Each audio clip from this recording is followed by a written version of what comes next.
Comment mémoriser une suite de 2000 chiffres ou retenir un paquet de 52 cartes en 30 secondes? On voit ça tout de suite avec mes invités.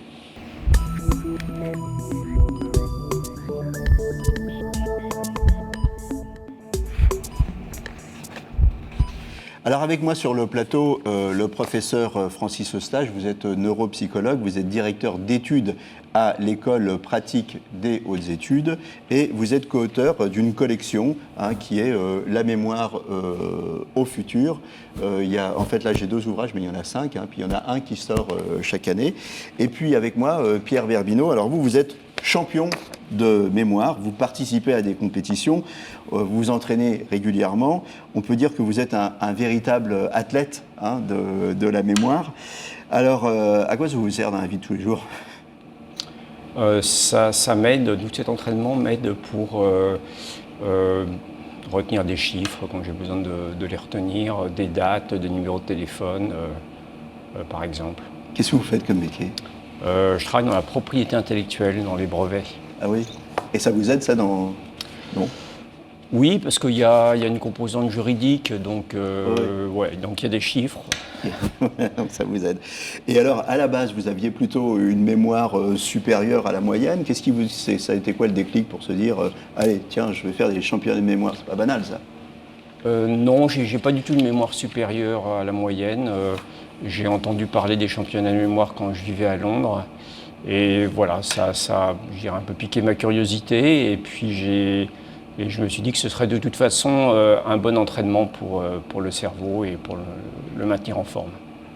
Professeur Eustache, est-ce qu'on a tous un type de mémoire? Il y a des gens qui disent j'ai une mémoire visuelle, j'ai besoin de prendre des notes. Est-ce qu'on a tous un type de mémoire? Alors, une mémoire qui fonctionne bien, c'est une mémoire qui utilise différentes ressources, que ce soit les ressources visuelles. On a une mémoire qui est quand même généralement assez imagée, mais on a besoin aussi d'abstraire un certain nombre de choses, on a besoin de former des souvenirs. Donc la mémoire, c'est un ensemble, et c'est un ensemble qui va bien fonctionner si en fait on va bien par ailleurs. Il faut mémoriser, il faut restituer. C'est deux choses. J'associe un événement à une couleur, à un souvenir, à une image et peut-être à une chanson, donc j'aurai plusieurs points d'association. Est-ce que, j'aurai plus de chances de le retenir et j'aurai plus de chances de le retrouver par un de ces points d'ancrage? C'est exactement ça. La mémoire, il faut qu'elle vienne de différentes sources. Et ces sources, ça va constituer des indices. Et en fait, plus on a d'indices, plus on a de chances de récupérer l'information. Si cette mémoire elle est hyper spécialisée, on ne va pas avoir le chemin qui va nous conduire jusqu'à elle. C'est par exemple retrouver un nom propre un petit peu difficile. C'est dans ces cas-là que notre mémoire a des difficultés. Par contre, si le nom de la personne que l'on cherche, c'est Monsieur Le Boulanger, Monsieur Le Boulanger, il y a plein de façons d'arriver jusqu'à lui. Donc ça va être beaucoup plus simple. Oui, c'est arrivé à tout le monde de dire je l'ai sur le bout de la langue. Alors son nom, c'est avec un O, un B, tiens, Berbino. Comme vous, par exemple. Alors vous faites des compétitions, mais vous dites, les techniques qu'on utilise en compétition, c'est des techniques que tout le monde peut utiliser. Il suffit de s'entraîner, c'est ça? L'idée des techniques, c'est d'associer une information indigeste, donc par exemple une suite de nombres, voilà, à une information qui vous est familière. C'est ça? Comment ça fonctionne? Expliquez-nous un petit peu. Voilà, on va effectivement associer des chiffres ou des cartes, si on a un paquet de cartes,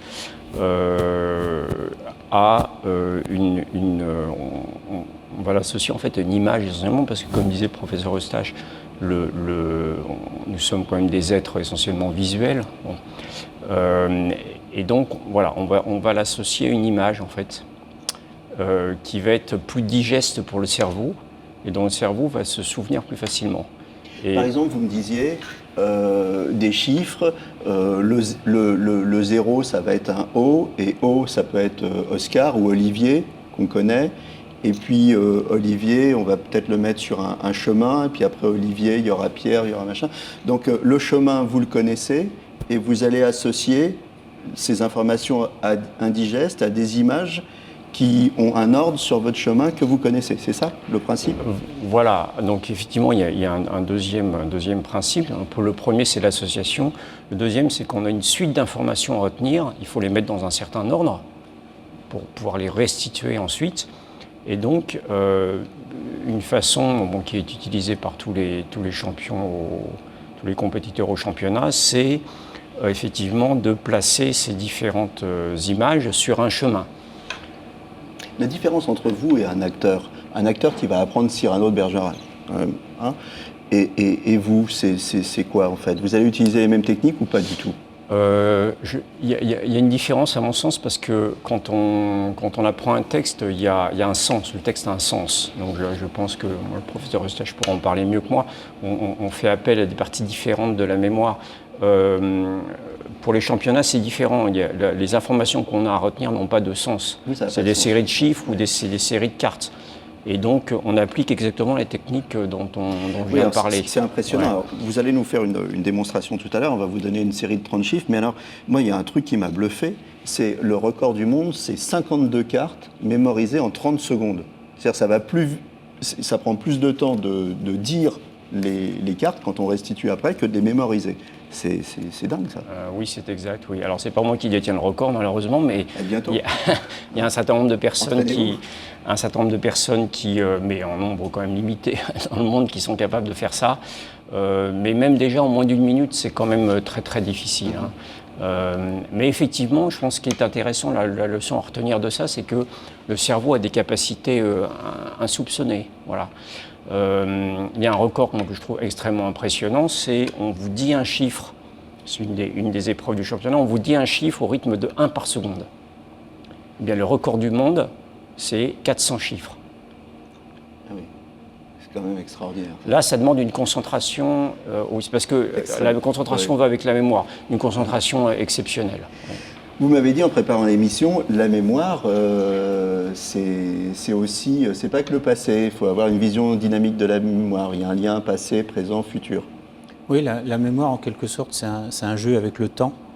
C'est d'abord le présent, nous sommes dans le présent, et en fonction du présent, du contexte, ce qui nous entoure, et puis de nos souhaits, de nos aspirations du moment, de ce que l'on veut faire dans la journée, par exemple, quand on se réveille le matin, on va se tourner avant tout vers le futur. Donc la mémoire, certes, c'est le passé, je ne reviens pas là-dessus, mais c'est avant tout le futur. Et ce futur, c'est-à-dire ce que l'on va faire dans la journée, par exemple, ou ce que l'on va faire demain, notre projet pour demain ou pour le prochain week-end, il va bien sûr être alimenté par nos connaissances générales, par nos souvenirs. Par exemple, ce que j'ai fait hier soir, ça va peut-être influencer ce que j'ai envie de faire dans la journée. Et donc, c'est un jeu avec des rétroactions comme ça. On va continuer à en parler, mais vous savez ce que c'est notre futur immédiat? Notre futur immédiat, c'est qu'on va tester les capacités de notre champion et on va le laisser se concentrer. On va lui donner une suite de 30 chiffres. Moi, je ne me rappelle même pas les 3 premiers. Et puis, il va se concentrer et puis on va voir s'il est capable de nous les restituer d'ici 1 minute, 1 minute et demie. On le laisse se concentrer. Donc, vision dynamique de la mémoire. Il y a aussi une mémoire individuelle et il y a une mémoire collective. Comment ça fonctionne? Alors, d'abord, on pense à la mémoire individuelle, parce qu'on pense à un patient, par exemple, qui a des troubles de mémoire. Et puis, chacun a sa mémoire du fait de ce qu'il a vécu, du contexte dans lequel il a vécu, de sa volonté, etc. Donc, il y a une mémoire individuelle. Mais il y a aussi une mémoire collective, qui est étudiée par les historiens, par les sociologues. Cette mémoire, elle évolue aussi au fil du temps avec des événements qui vont être rehaussés, qui vont être sur le devant de la scène, qui vont être au contraire à l'arrière-plan, qui vont pouvoir revenir à un moment donné. En fait, avec un fonctionnement avec des mémoires fortes et des mémoires faibles, comme ma mémoire individuelle. Donc ça, c'est une réflexion qui est intéressante actuellement chez les scientifiques, c'est-à-dire qu'on a tendance à essayer de rapprocher ces deux formes de mémoire, la mémoire individuelle et la mémoire collective, en se disant que si on s'intéresse vraiment au contenu de la mémoire individuelle, il faut que l'on comprenne aussi les contenus de la mémoire externe, des mémoires collectives qui se construisent. Parce que l'une, en fait, enrichit l'autre. Ma mémoire individuelle, en fait, elle est tributaire des échanges que j'ai avec les autres.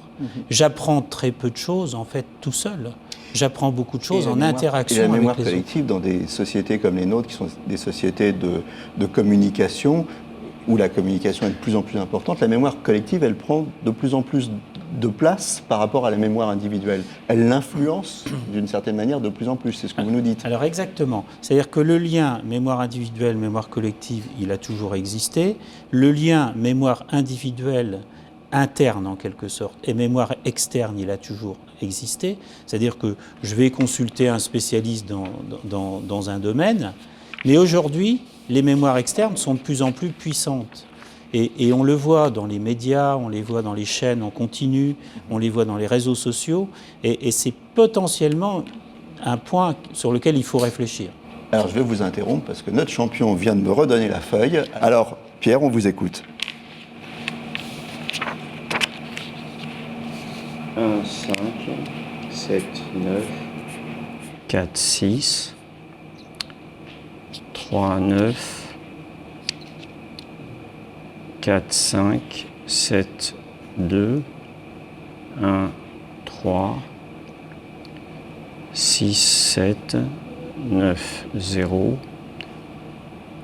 1, 2, 3, 4, 6, 8, 9, 2, 4, 6, 9, 6. Eh bien écoutez, c'est un sans faute, hein, c'est assez bluffant. Bravo, ok. L'art de la mémoire ou la mémotechnique, est-ce qu'on peut dire que c'est un antidote, faire travailler sa mémoire, son cerveau, à Alzheimer, à Huntington, aux maladies neurodégénératives? Non, je ne crois pas. Non, c'est un exercice qui est très impressionnant, qui est très intéressant, je pense, pour la mémoire dans la vie de tous les jours, voir un petit peu comment ça marche, les images, le sens, l'espace, on n'en a pas parlé, mais c'est souvent ranger des informations dans des cases. Et puis une certaine sérénité, parce qu'il ne faut pas de stress. S'il y a un peu de stress, la machine se met à dérailler très vite. On conseille malgré tout aux gens âgés d'entraîner leur mémoire. Oui, mais de l'entraîner, c'est pas forcément apprendre des listes de chiffres, parce que ça va servir à rien dans la vie quotidienne. Il faut quand même pas donner ce message-là. Non, ce qui est très important, c'est de continuer d'avoir des relations sociales, de s'impliquer dans des actions qui ont du sens. Par exemple, je dis les restos du cœur ou le secours populaire, le secours catholique, etc. Et donc là, ça va être traiter des informations, les traiter avec d'autres personnes, enrichir les réseaux sociaux et en fait faire travailler le cerveau, la mémoire, mais dans des activités qui sont signifiantes. Merci à tous les deux d'être venus sur le plateau de Capital Santé. Grâce à vous, on en sait plus sur la mémoire. À très bientôt et d'ici là, portez-vous bien.